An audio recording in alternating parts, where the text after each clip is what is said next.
So the increase in debt means that two things happen. One, the required rate of return to debt holders go up because the default risk goes up.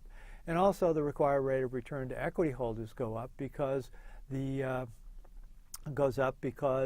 again, the more debt means equity is riskier because there are more people in front of you in the line to get paid in terms of liquidation or in terms of financial distress. So what we see is the firm increases debt, the required rate of return to debt goes up, and the required rate of return to equity both go up. So they're both going up, but the shift from increasing debt is a little bit lower cost than the required rate of return to equity. So shifting from equity to debt should lower the overall weighted average cost of capital for the firm. So let's look at that. All right, well, I gave you a hint here where the weighted average cost of capital, and we'll spend more time on this later, is equal to the debt to capital ratio times the after-tax cost of debt, which is just KD times 1 minus the tax rate, plus in a sense, if you think about this as the percent debt, and 1 minus the debt to capital ratio is just the percent equity, times the after-tax cost of equity, but that's just KE. There's no tax effect associated with that.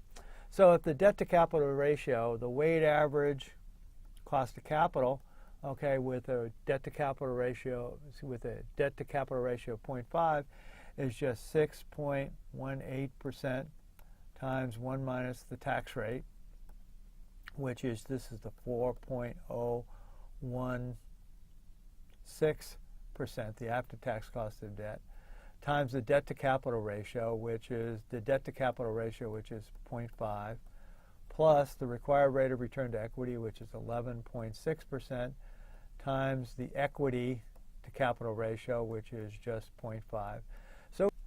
So we wind up here with a weighted average cost of capital equal to 7.81%. So that would be the weighted average cost of capital. Now let's sort of see what happens if the debt to capital ratio now is 0.6. The weighted average cost of capital would be equal to 6.92% times 1 minus the tax rate. Okay. Times 1 minus the tax rate, which is 1 minus 0.35, okay, times the debt to capital ratio, which is 0.6, plus the required rate of return to equity, which was 12.5, times the equity to capital ratio, which is now just 0.4. And here we wind up with a weighted average cost of capital of 7.7%. So the weighted average cost of capital went down as the firm increased the amount of debt in its capital structure. Well, why did that happen? Well, we're shifting our percent of use of debt. We're increasing the percentage use of debt, which has a lower cost than equity. But again, you have this idea that if I do that, the amount of debt that the firm has goes up. And at the same time, while you get this shift from higher cost equity to lower cost debt, both the cost of equity and the cost of debt both go up.